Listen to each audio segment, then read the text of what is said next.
Game. So, kamusta po mga Streetwise? Ako po si Takeru Miyamoto at welcome po sa aking munting channel. So, mga kababayan ito, pag-usapan po natin yung word na tanga. Oy, Ballpoint Man, maraming salamat no. Ano nga pala, binabati ko po pala yung kapatid kong bunso na nasa US ngayon. Yan. Nanonood siya madalas sa atin. Okay. So, ngayon mga kababayan ito, word of the day, tanga. Tanga pala kayo eh. O so sabi dito, News 5, tanga ang gobyerno, ikaw matalino? Ito po ay referring to MJ. Oh, oy, lagot ka Ballpoint Man, papatawag ka raw sa hearing. Lagot ka, si Ballpoint Man po papatawag sa hearing. So sabi dito, kayo. Sabi dito, diretsahang tanong ni Manila 6th District Representative Benny Abante sa vlogger na si Crisette pala ito, na si Crisette Laureta Chu, sa pagpatuloy na pagdinig ng House Tri-Committee hinggil sa paglaganap ng fake news sa social media, di ba? Sa isang post ni Crisette, tinawag niyang tanga. Umano ang gobyerno, pinunap rin ni Representative Abante ang post ni Chu ukol sa mga kongresista. Okay? So, Mr. Chair, respectfully po, those are my feelings. Gate ni Chu. Si Chu ba to sa MJ? Parang mali ata yung sulat ng ng News 5 dito. So ito, tingnan niyo to Alam ko sa MJ yun eh. Si MJ yun, di ba? Si MJ yun. Binanggit mo na ito Tama, yung News 5. Parang kayo pala fake News 5 eh. Parang mali ata yun. Pasensya na, ngayon ko lang napansin Si MJ yun eh. Si News 5 naman. Hindi, pasensya na. Ngayon ko lang po napansin yung yung report ng News 5. Kasi ni-screenshot ko lang, hindi ko binasa. So ito. Hindi, para kasi sa akin mga babayan, ito. Napaka-importante po kasi ng sinabi po dito ni Benny Abante na mismo mga congressman, mga kababayan, nakahalata. Na mga tanga po talaga yung mga DDS. Napaka-interesting nito. So ito, panoorin nyo to Sige. Sinabi nyo, binanggit mo na ito and this is something that you should apologize also. Anong sabi mo? Do not let these criminal forces twist reality to turn a strong, decisive leader into a monster. Now let me ask you, who are these criminal forces? Sige, sagot. Ms. MJ, please answer. Okay. I have this, kasi tulad ng sabi ko, ito po ay mga reaction at opinion ko lamang. Well, therefore you apologize because this is not true. Sir. Okay, sir. I apologize. Okay, Mr. Chair, this is the second time that Ms. MJ has apologized. I hope that next time, kayong mga vloggers, wag kayong magbibigay ng opinion lang, impression ninyo. Ibigay nyo yung katotohanan, may dokumento kayo.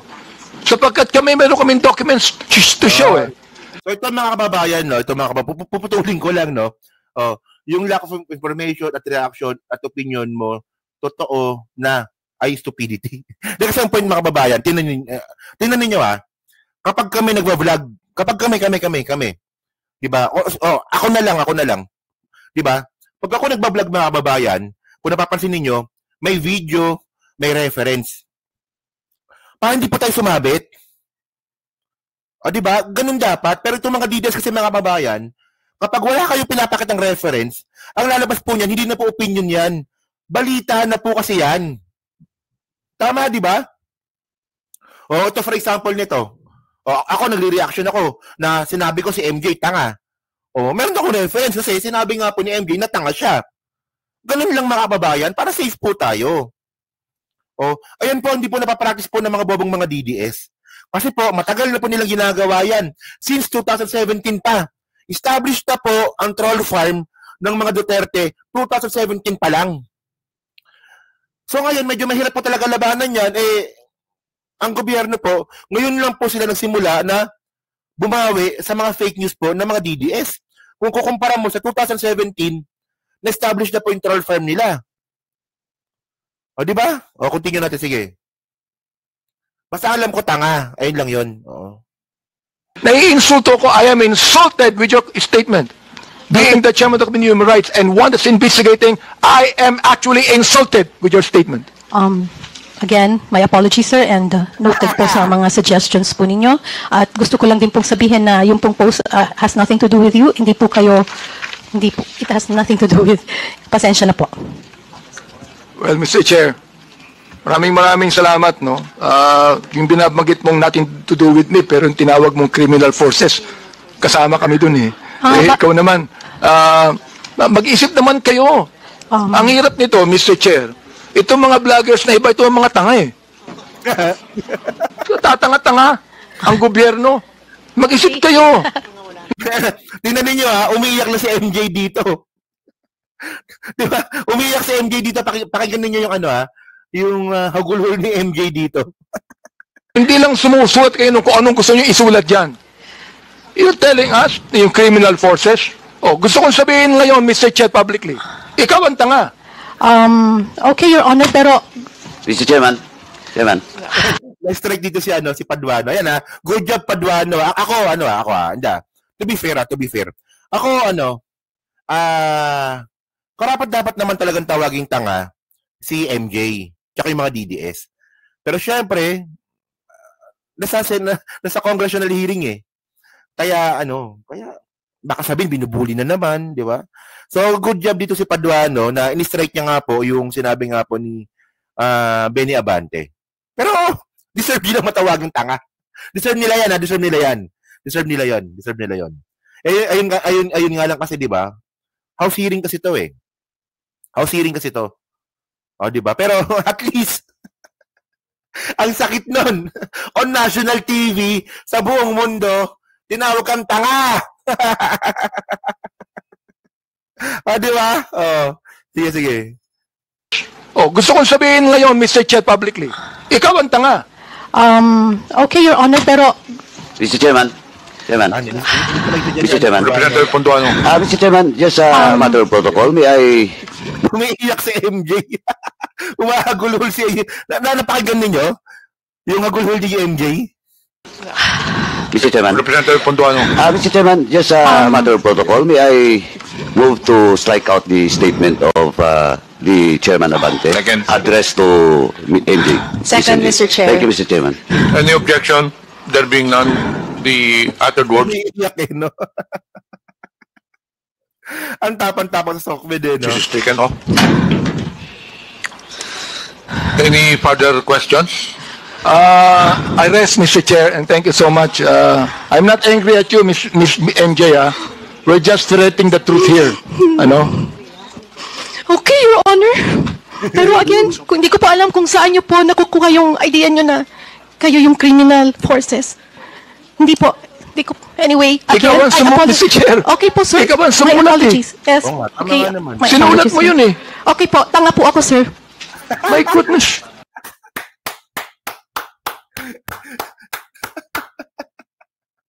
Music in my ears. Music in my ears. And actually, mga babae, alam ko na isama ko pa may sapata dito eh. Ito ata yun. Ito ata yun eh. Ito ba yun? Binanggit mo na ito and this is something that... Okay. Di ko tinaisama, shit. Di ko tinaisama. Teka lang hanapin ko Isama ko ba? Ito mga kababayan. Ito. Actually, explain ko na lang. Explain ko na lang. Okay? So kasi merong part dito po na sinabi si Benny Abante. At ako mag-agree naman siguro tayo dito.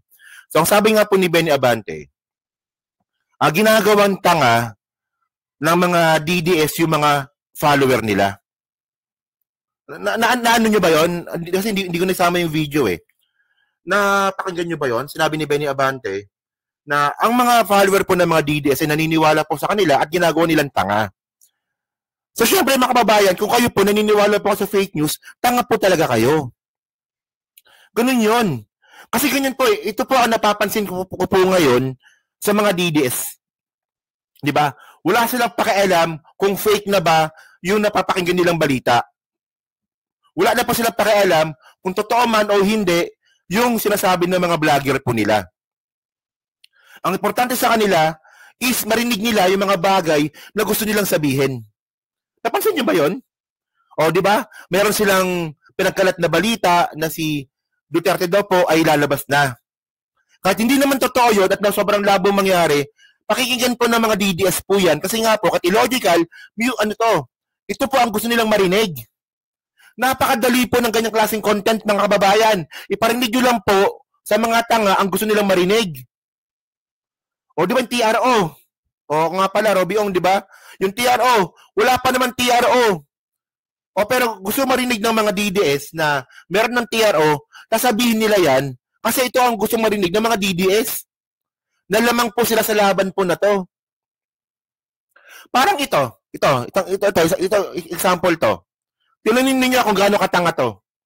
Tingnan nyo. Ito, bakit copyright tayo ni Maharlika kasi nagka-copyright po yung gaga na yan eh. Ito tayo. According to our source. Ito according to their source na naman daw. Napapasok lang. Attorney Glenn, na si Lisa Marcos ay na-hold dito sa Los Angeles na iniimbestigahan ng polis dahil nga sa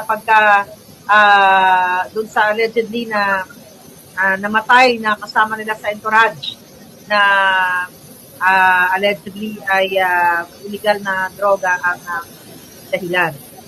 So, karma sa kanya. Ate Claire, karma sa kanya. Pinahuli niya si Digong. Siya nahuli din sa LA. Investigation daw ngayon, mga palangga, ayon sa ating reliable source. Diba? Under investigation si Lisa Marcos. Katangahan ito. Tingnan niyo ito kasi ang gusto marinig ng mga DDS. Di ba, nahuli si Duterte ng ICC. Siyempre, ang gusto marinig ng mga DDS, mahuli rin po si Lisa Marcos sa Amerika para makabawi. Hindi totoo yun. Sinasabi ko na fake news yun. Hindi, sino yun? Si Glenda yun. Si Glenda Chong yun. Yung kasama niya. Si Glenda! Glenda Chong! Di ba? Kaya ito, kasi nangyari ito, brother, ito kay PRRD, nirelease lang ito kanina, di ba? Yung PRRD, nasa kayo na sa... Ito, 7. Ito, isa naman sumisingit pa. Si PRRD naman daw po, nasa kanya raw po. Pabrika ng Pilipinas. Sabi ko sa inyo, mga kababayan, sino nagbukang tanga dito? Yung mga viewer. Alam po ng mga DDS, mga kababayan, na binubullshit lang po nila yung mga viewer nila. Alam nila yan. Syempre, yung mga viewer po nila, mga tanga nga, tulad nga pa na sinabi ni Benny Abante, so syempre, maniniwala sila dito. Nakuha niyo yung point ko, mga kababayan. Di ba? Si Duterte nahuli ng ICC or ng Interpol. Syempre, yung mga DDS malungkot, di ba? Kawawa naman, Tatay Digong, tatay ko yan eh. Pinalaki ako niyan eh. Di ba? Sa kanya ako dumede eh, di ba? Ganyan. Ganyan yung mga DDS, tatay nila si Digong kahit di naman nila tatay. Puta, hindi nyo nga nakita na personal yan, tatay ninyo. Tanga-tanga nyo mga, puta, tatanga eh, no? So ngayon, syempre malungkot na mga DDS. Ang gagawin niya ng mga bobong mga vlogger, nakabawi na tayo. Kahit hindi totoo kahit hindi totoo. Nakabawi na tayo. Si Lisa Marcos, kinarma na. Nahuli din po siya sa Los Angeles. Hindi totoo, pero ayun po ang gusto marinig ng mga DDS, ng mga Duterte follower, lulunukin po nila yan. Nakita ninyo kung gano'n sila katanga? Kanina pa ako, nakailang word na ba akong tanga? Naka-100 na hata ako eh. Tanga naman talaga eh. Sabi pala isang kasama nila sa live stream. Si Tatay Digong pabalik na ng Pilipinas, makina ng jet. Diba? Wala silang habas. Kasi mga babano, ang point kasi dito, pag fake news po nilabas ninyo, eventually malalaman po at lalabas po ang katotohanan. At wala silang pakialam. Diba? So, kailan kaya mapapatawag? Dapat niya patawag na kasi Glenn Chong eh, no? Lagyan mo nga ng tanga daw. Lagyan na yan, no? So, kaya? May sunod pa ba slide dito? Check ko nga, sumasakit ng ulo sa mga DDS nito. Tatanga. Grabe. Sobra. Okay, wait lang. Sabi nyo, ikaw. Ito ata yun. Hindi. Wait lang, wala na pala. Okay, wala na pala. Okay. So, yan na. So, thank you mga kababayan. So, kayo po, ano po masabi nyo nga po dito sa ating word of the day na tanga. So, kayo ba, no? So, kayo ba? Deserve ba nila na sabihan tanga ng TRICOM? At kayo ba naniniwala ba kayo dito? Na hindi naman po talaga tanga yung mga DDS eh. Yung mga influencer nila. Hindi po sila tanga. Alam po nilang tama't mali. Mas tanga po dito yung mga follower. Di ba? So yun na, so pa-comment na po sa baba. Binabasa ko pong lahat yan. Nandiyan po sa Team Replay. Siyempre, pa-like, pa-subscribe. At hindi naman kalabisan, pa-share na rin po ng video po na to.